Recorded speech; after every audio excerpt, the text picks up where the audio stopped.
जब आपकी चर्चा आपके विरोधियों की सभाओं में होने लगे तो समझ लीजिए कुछ है जो उनको डरा रहा है। कैसे प्रधानमंत्री नरेंद्र मोदी की सभा में वोट चोर के नारे लगने लगे।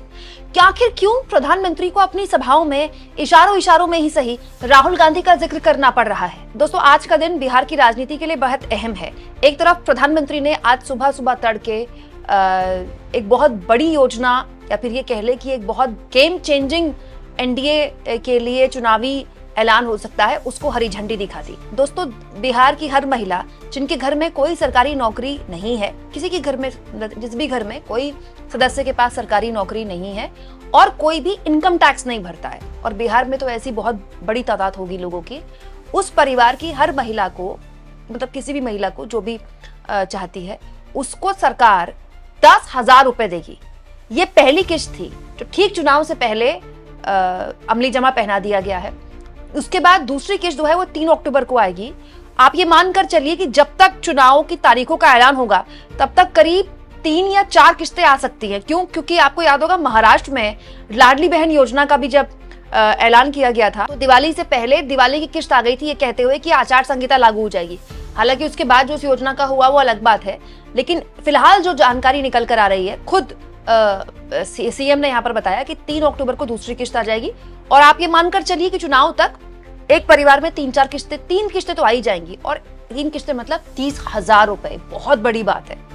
आज तक इतने बड़े स्तर पर कभी भी पैसे नहीं बांटे गए खुलेआम। लेकिन दोस्तों, इस सभा में कुछ और भी हुआ है। दोस्तों, मोदी जी के लिए कहा जाता है कि वो विरोधियों की परवाह नहीं करते, वो अपने हिसाब से चलते हैं, लेकिन वो पुरानी बात थी।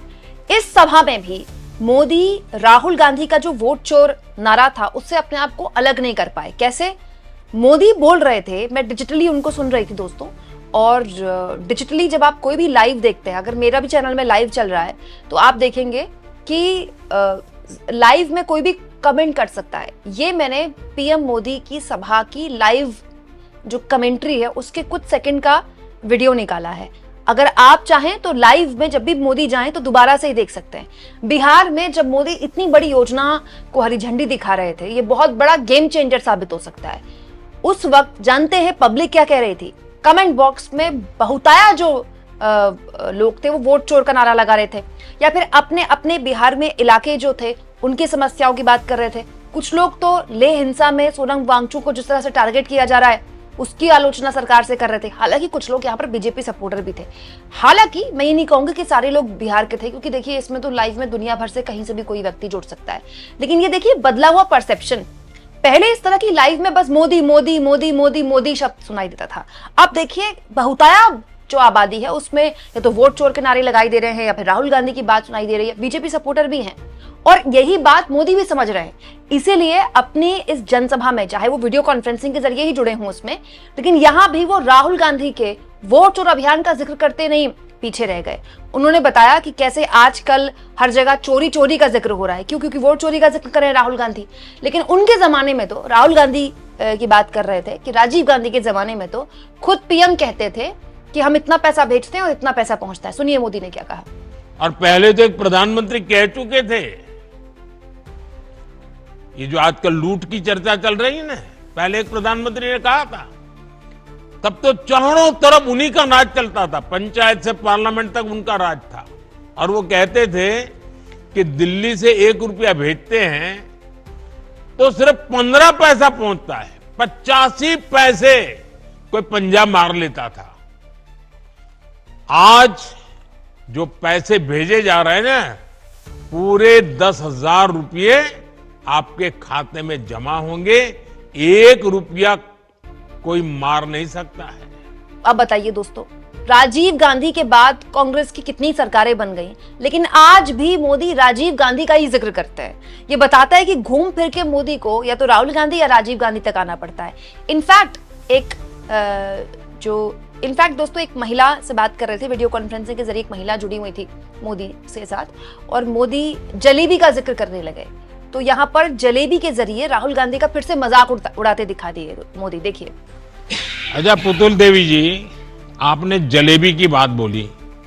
आपको मालूम है ना, बीच में हमारे देश में जलेबी पर बहुत राजनीति चलती थी। जी जी जी। दोस्तों, आपको याद होगा हरियाणा चुनाव के दौरान हरियाणा में एक जगह है, वहाँ की जलेबी बहुत मशहूर है। वहाँ की जलेबी होती बहुत अलग है, मोटी बनती है, बड़ी बनती है। वो जलेबी बनाई थी राहुल गांधी ने और कांग्रेस पार्टी के लोगों ने। उसके बाद हरियाणा चुनाव हार गई थी कांग्रेस पार्टी, और उसके बाद बीजेपी वालों ने वो जलेबी बांटी थी जब वो जीत गए थे। तो यहाँ पर जलेबी का एक कटाक्ष के तौर पर इस्तेमाल कर रहे थे राहुल गांधी के लिए नरेंद्र मोदी।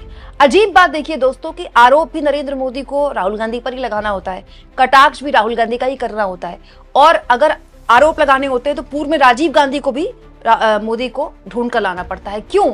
क्योंकि इस बीच कुछ ऐसा हुआ है दोस्तों जिस पर अब तक बीजेपी एनडीए का मैदान खुला था, लेकिन उस पर अब मैदान मारने के लिए कांग्रेस पार्टी दो तरह से तैयार है। कैसे दोस्तों? आज एनडीए के लिए तो बड़ा दिन है ही, क्योंकि वो इतनी बड़ी योजना का ऐलान कर रहे हैं। और देखिए, इसमें कोई दो राय नहीं कि योजना बहुत बड़ी है। मतलब आप सोचिए, 1200 की लाडली बहन योजना टाइप की योजनाओं से हम कहते हैं कि चुनाव बदल गया तो 10,000 रुपए तो बहुत ज्यादा है।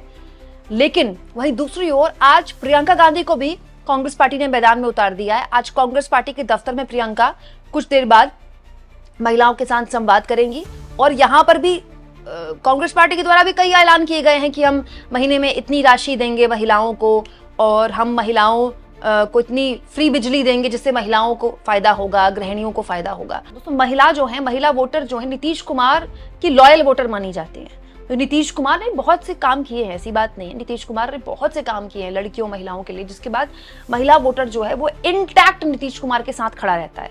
और हाल के चुनाव में हमने देखा भी है कि जो महिला वोटर है पुरुष वोटर से ज्यादा बढ़ चढ़कर वोट करती है। इसीलिए उसको टारगेट अब तक हमेशा से एनडीए करता रहा, लेकिन अब उस काम में कांग्रेस पार्टी भी लग गई है। दूसरी दोस्तों जो बहुत ही इंपॉर्टेंट एस्पेक्ट था, जिस पर बहुत कम खबर बनी, चर्चा हुई दोस्तों, अभी राहुल गांधी बिहार आए थे 1-2 दिन पहले। उन्होंने घोषणा पत्र जारी किया था। दोस्तों, ये घोषणा पत्र जो है ये अति पिछड़ी जातियों यानी ईबीसी के लिए घोषणा पत्र है। ये जो ईबीसी वोटर है ना दोस्तों, इसके लिए कहा जाता है कि ये भी नीतीश कुमार के पीछे खड़ा रहा है। एक्चुअली में नीतीश कुमार की जो ताकत है ये ईबीसी वोटर ही है, क्योंकि नीतीश कुमार तो खुद कुर्मी जाति से आता है, और कुर्मी जाति इतना बड़ा वोटर नहीं है बिहार में कि आप कुर्मी जाति से आकर इतने लंबे टाइम तक बिहार में सरकार में काबिज रहे। बट पॉइंट ये है कि बिहार में ईबीसी वोटर को नीतीश कुमार ने बहुत होशियारी से अपने साथ लाबंद किया।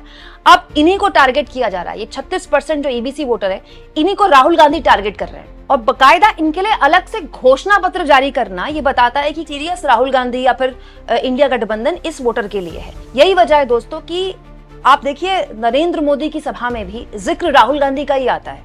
नरेंद्र मोदी की सभा, चाहे वो कमेंट बॉक्स में हो, चाहे वो खुद मोदी के भाषणों में। इनफैक्ट दोस्तों, मोदी को आज भी बिहार के लोगों को 20 साल पुराने जंगल राज पर डराना पड़ता है। मोदी आज भी सभा में याद दिला रहे थे कि कैसे 20 साल पहले असुरक्षित माहौल था बिहार में, भ्रष्टाचार था। सोचिए, 20 साल बहुत लंबा वक्त होता है, उसके बावजूद भी आपको 20 साल पीछे जाना पड़ता है। हालांकि पीएम मोदी को शायद पता नहीं है कि वो डिप्टी सीएम जो इनके भी सभा में बैठे हुए थे आज मोदी जी की जनसभा में वीडियो कॉन्फ्रेंसिंग में, उन डिप्टी सीएम पर बहुत ही गंभीर आरोप लगाए प्रशांत किशोर ने कि ये जो डिप्टी सीएम है सम्राट चौधरी, ये नाम बदलने में भी एक्सपर्ट है और इनकी डिग्री भी फर्जी है, और ये हत्या के मामले में जेल जा चुके हैं। ये प्रशांत किशोर का बोलना है। और बीजेपी के नेता आरके चौधरी खुलेआम बीजेपी पर आरोप लगा रहे हैं कि आप इस तरह के लोगों को आपने डिप्टी सीएम बना रखा है, खुद अपनी सफाई क्यों नहीं देते। इसके अलावा भ्रष्टाचार के भी बहुत आरोप, गंभीर आरोप विपक्ष ने इस वक्त की मौजूदा एनडीए सरकार के मंत्रियों पर लगाए हैं।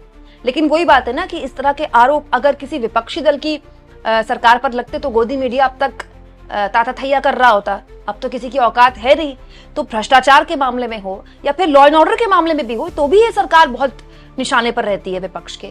लेकिन सोचिए कि उतना होने के बावजूद भी आज भी अगर मोदी को सभा करनी होती तो उनको राहुल गांधी का जिक्र करना पड़ता है, उनको राजीव गांधी का जिक्र करना पड़ता है, या फिर उनको 20 साल पीछे जाना पड़ता है। ये बताता है दोस्तों कि बड़े करीने से नरेंद्र मोदी भी ये बात समझ रहे हैं कि अब केवल पैसे बांटने से, कोई लोक लुभावन रेवड़ियां बांटने से पूरी तरह से गारंटी नहीं है कि आप जीत जाएं। दोस्तों, आप इस मुद्दे पर क्या सोचते हैं कमेंट बॉक्स में जरूर लिखें, और जितना हो सके चैनल को शेयर भी करें, सब्सक्राइब भी करें, और थैंक्स फॉर ज्वाइन के ऑप्शन से अगर आप चाहें दोस्तों तो आर्थिक मदद भी चैनल की जरूर करें।